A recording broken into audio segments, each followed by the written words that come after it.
After a very wet night, it's a very misty and a little bit windy morning here in the mid-north of South Australia, and we have come to the Hornsdale Wind Farm to see what is purported to be the world's most powerful and biggest lithium-ion battery.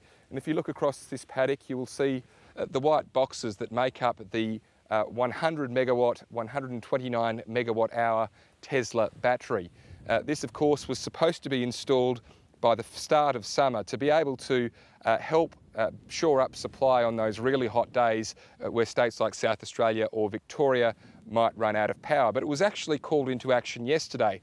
A hot afternoon across both states meant that power was in short supply, so about 60 megawatts of power from this battery was pumped into the grid for about half an hour. South Australian taxpayers are subsidising it to the tune of about $50 million over the next 10 years.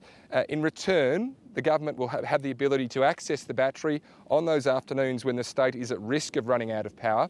But perhaps more importantly, on a day-to-day basis, the government will have the ability to access some of the output of this battery to help provide stability services to the grid.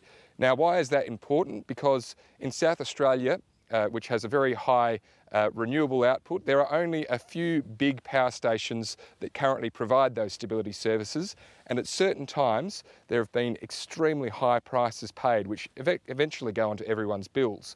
So the aim is, by bringing this battery into that marketplace, it will provide a new competitor and hopefully put some downward pressure on power bills.